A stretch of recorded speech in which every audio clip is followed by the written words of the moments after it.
So how many of my fellow GM owners are fighting this issue right here? Yeah, well, this is my wife's 2024 GMC Denali Ultimate 2500 HD. And these tires aren't even 7 months old. I think they got like 14,000 miles on, 12,000 miles, something like that. You see, plenty of tread. And I'm gonna tell you a secret. These 37 1450 for 26 are not cheap by Fury. Nor is this truck. This is a $100,000 truck. And she's had it about a year. It's got 64,000 miles on it. I will be putting the third set of tires on this thing since I purchased it. And I just put the third set of castor cams in it, which will be the final ones, finally. If that camera will ever focus, you can see how they're designed. Individual locking holes instead of the little slotted ones. That's what causes this inner tire wear. Castor camber setting gets thrown out of whack every time you drive down the road and hit a bump. There's other brands out there that have tried to make the upgraded ones, Kryptonite being one of them. That's one that I've tried on it. These, they know that it's such a common problem. They put a little quick adjustment where you can stick a 3/8 ratchet on it, loosen up the nut side, throw you a quick castor cam alignment in there before you run your truck down to Walmart. Yeah. And if you look at these, actually, you can tell that I tried. I tightened the ever-living hell out of these things so bad that it warped them, ate into it, and it still threw the castor camber alignment out of place within a short amount of time and ruined a $3,300 set of tires. Yay. But Dirt King Fabrications is the way to go on them. They have the actual individual locking, true locking. And if you purchase you some, you can see how to do the alignment on it. You want to pull your truck in on a flat surface somewhere, get yourself a 3-foot level, get it all set with the factory ones. So pull it in on a flat surface, get it set on the factory with the factory castor cams, mark it, and then use the Dirt King cam, lay it on there, set it whichever hole is closest to your mark on your factory style. You'll be good. But trick is, get it all set, go drive the truck, bring it back on your flat surface, check with your level, make sure it is 100% perfect still after driving it and everything gets settled in. No, you do not need an alignment shop. No, you do not need a $500,000 alignment machine. I did it right here with a couple of caveman tools and this little 4-post lift that I went and picked up from Hobo Freight. As you can see, just a little Daytona 4-post hydraulic lift. There's my 2-post over there. And if you're spoiled enough to get yourself an impact, pull your tires off. You really don't even have to take tires off. I just did it to give myself some room, get in between that daggum fender well and that tire. I didn't even take the passenger side off, actually. If you have aftermarket wheels, you're gonna need your little 5mm, pull your Allen head, screws out of your center caps. Other than that, 24mm wrench, 24mm socket, a good ratchet, you can do it. And if you need to set your toe in, toe out alignment, this $7 million alignment tool right here is the way to go, trust me. Tie that sucker to the front of your tow hook, wrap it around on a flat surface with the wheel straight. Wrap it all the way around the truck, tie it to the opposite tow hook. When that daggone string is touching on the front and back side of your wheel perfectly even all the way around, you're aligned, you're good. Castor cam setting, they say to do positive 2-degree castor, that way to kind of correct the issue with the weight of the truck naturally sagging. As you drive it over time, the suspension will obviously wear out, especially down here in Louisiana where our roads are trash. As it's bumping down the road, suspension's obviously getting wore out. It'll slowly start to sag, which will kick that upper control arm out on you, and you'll run into the same issue. So I did set it 2 degrees positive castor, just try to help it correct that, especially hers being on wide wheels and a big lift. But yeah, hopefully this video is informal. I did record me doing the install and everything. I'll post that on here with it. Hopefully that'll get y'all fixed up again. There's a Dirt King Fabrication. I'm not paid to say that, not paid by anybody. I'm just posting this for an informal video. Hopefully it helped y'all out.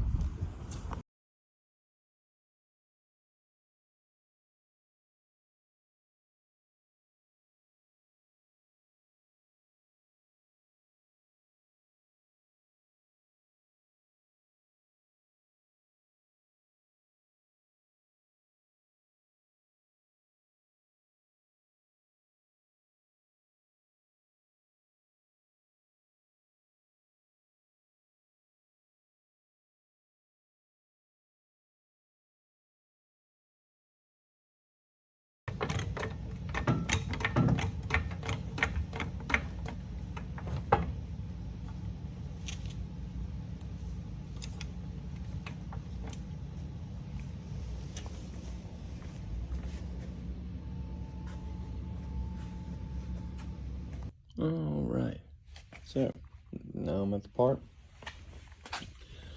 where I've set the caster, the camber, and the toe. Got string touching the wheel all the way around. Also level.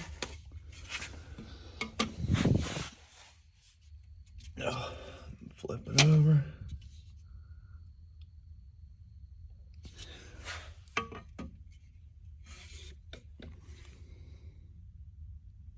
Pretty level. Now, these are the tires that are pretty worn.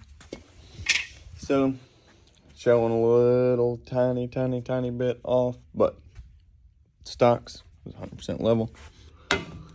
Now, what I'm gonna do is come in here, just a little paint marker right there where, oh, yeah, hold on.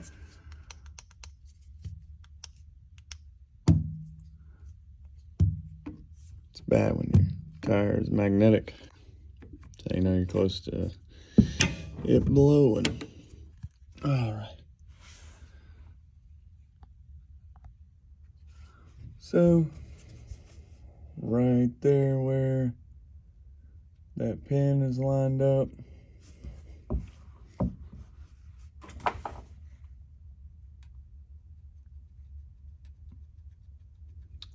that's the hole that I need the Dirt Kings to set at.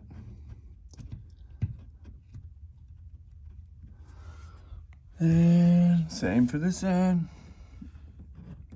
Just come in, mark that pin.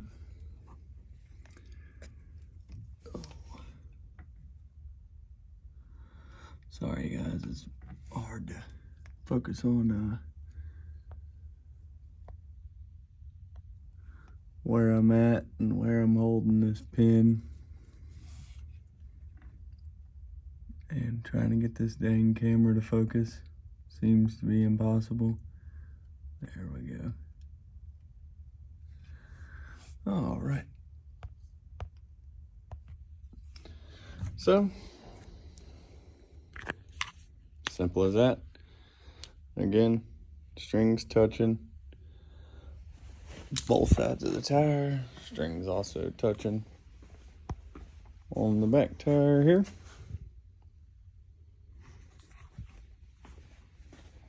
Now, go the other side and do the same thing. Show y'all how far off this thing doesn't beat itself.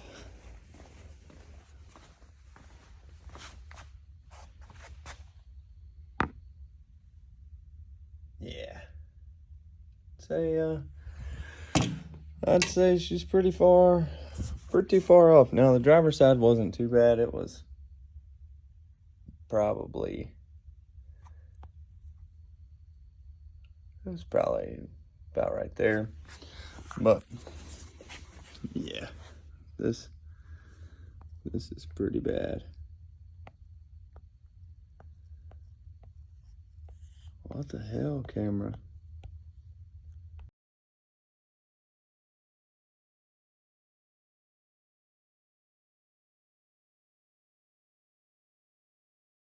But now I've eliminated the issue once and for all, and I highly recommend y'all go over to Dirt King's website. I'm not paid by them. This is not a paid advertisement.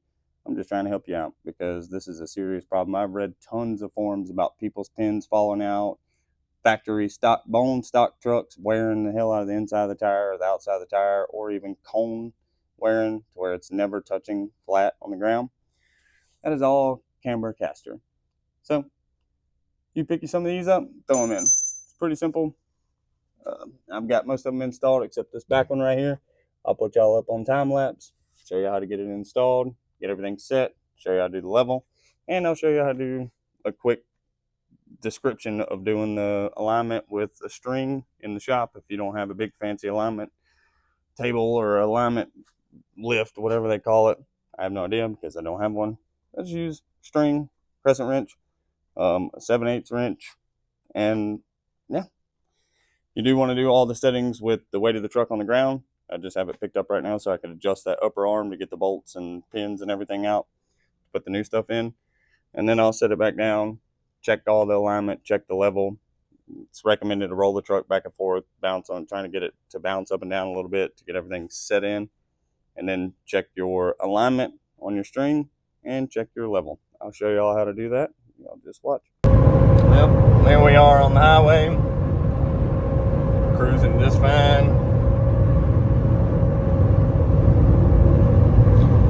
Yeah, it's doing good. Real poor boy alignment, string, hammer, couple wrenches, and them castor cams. It's a big upgrade for these things. Yeah, there she is, driving down the highway. No pulls, no bad shakes. Now the tires are wore uneven, so the steering wheel does have a little wee in it, but yeah. And we're on Louisiana roads. Y'all don't mind the rough bumps and bouncing, and that's just Louisiana for you, even in a brand new truck. Maybe now I'll get these tires mounted and balanced and then give this thing a bath. Man, it is extremely dirty.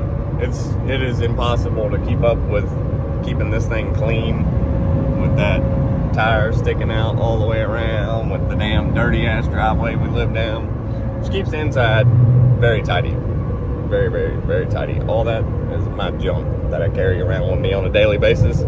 I gotta have 2 cell phones, a wad full of keys to 14 vehicles, of course a pew. All right, man, I love Louisiana drivers. They are just great. That's an Arkansas driver. All the morons these days that get handed a CDL. Let's jump in the left lane traffic at 30 miles an hour. Sounds smart. Anyway, yeah, we're off to the races, boys. Truck's driving perfectly fine.